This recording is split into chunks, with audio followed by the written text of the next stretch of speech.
So this is my review for Man of Steel. It came out 2013, about 10 years ago. And yeah, this movie, it's fucking great. Like I don't know how else to put it. It's a great movie. Uh, it's better than a lot of superhero movies we see nowadays. Even for its time, I think it holds up.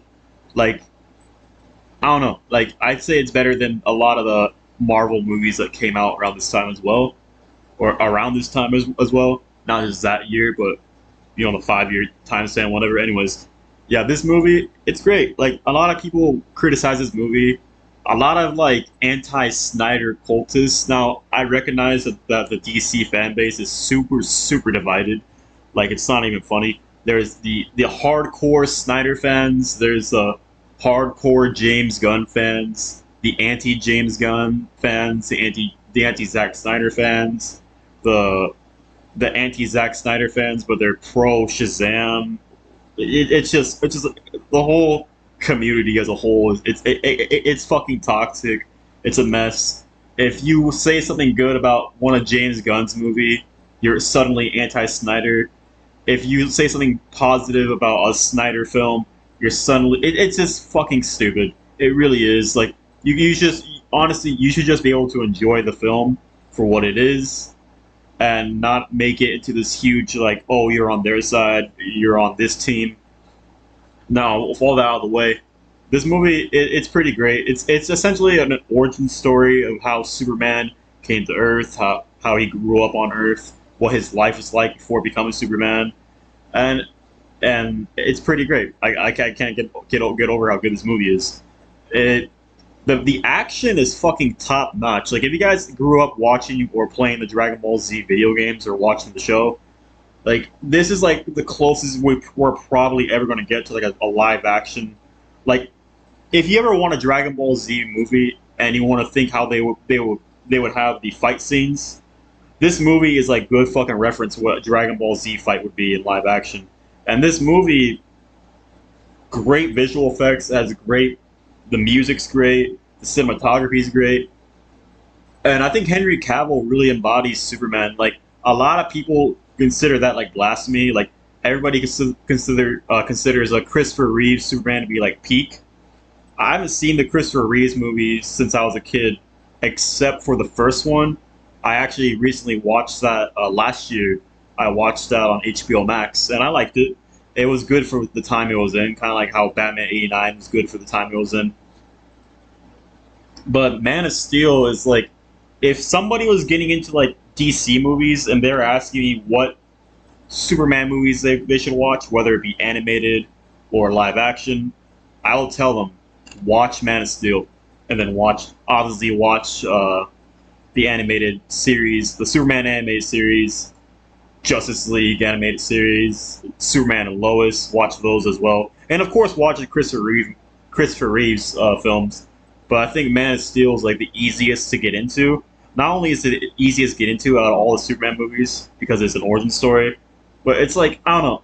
I'm not. I really say that they're really Christopher Reeves and Henry Cavill or Henry Cavill. They're both like tied for their portrayal of Superman.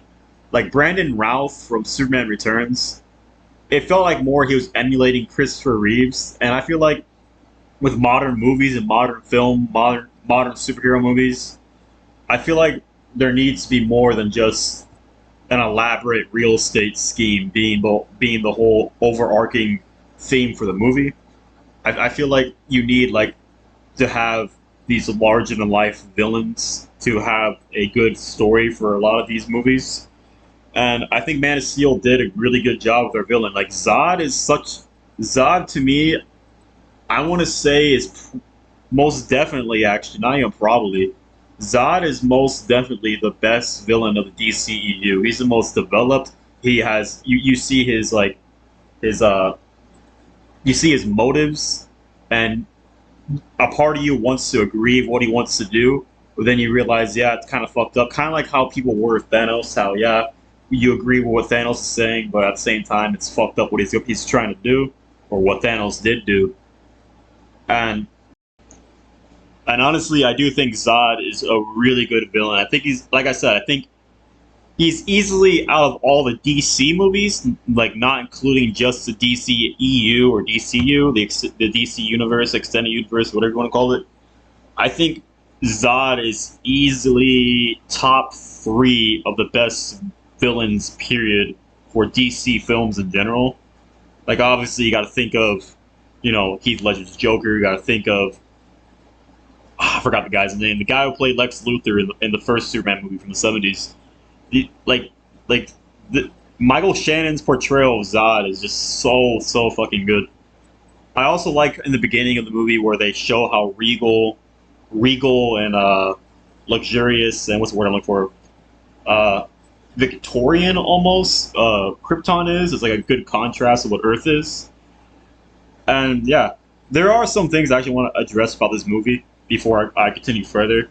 There is a scene that a lot of people shit talk on Twitter, and it's a scene where Superman's dad, sacrifices himself because, but people are like, oh, it's so stupid. Like, why can't Superman just save him? But the whole point of that scene was to show that Superman can't show his identity because they're worried about how the world will react if that's the case, if his identity was revealed. I mean, with all that whole crowd of people,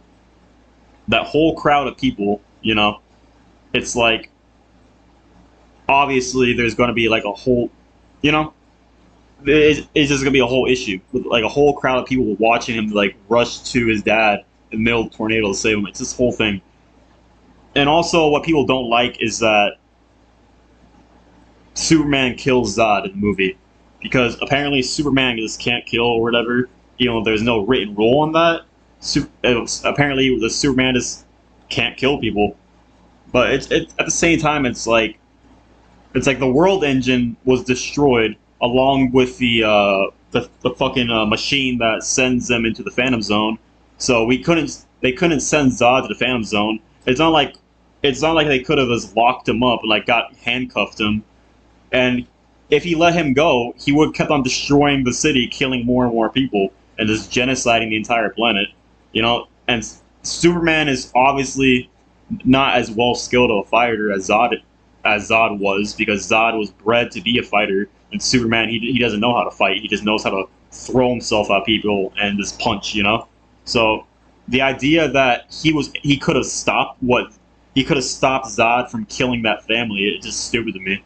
And people paint Zack Snyder's depiction as Superman as like this vengeful, like hate filled character when he's not.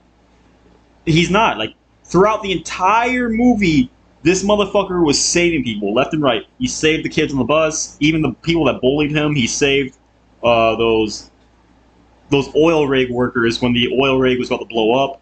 He clearly saved Metropolis as best as he could, while fighting Zod at the same time. He clearly cares about people. He obviously does care about people. He's not just this like vengeful guy like Batman almost. Just like wants to hurt people that are, I guess, bad.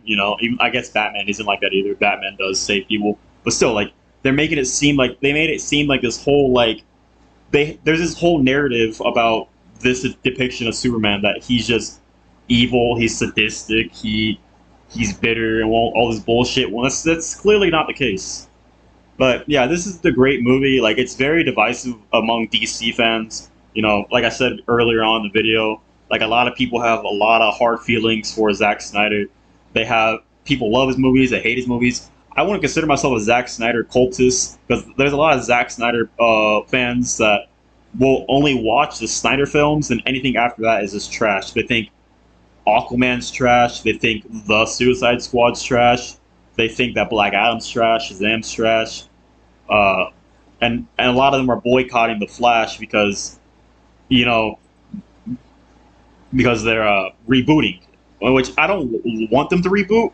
Watching this movie upsets me because, like, damn, like after those credits roll where you see him in the Daily Planet, it's like, damn, we're never gonna have a Man of Steel 2. Like, we kind of were promised that after Black Adam came out, but then James Gunn decided he wanted to reboot, and I'm not really open to a reboot. Like, I'd rather have Man of Steel 2, but I am interested in seeing what he's going to do for his new DC universe. But I just think I just can't. I just to me I just don't see them topping Man of Steel. And yeah, this whole it just upsets me that they're not going to make a Man of Steel 2. They're not going to expand on the DC universe any further because, like I said, they're rebooting. But yeah, this I like I said before, like I said 1,000 times in this video, this is a great movie, and I recommend this highly if you're trying to get into these movies. I do recommend this. Like there are some DC movies I will just tell you to skip, honestly, but this movie right here, like 110%, is it's a great movie.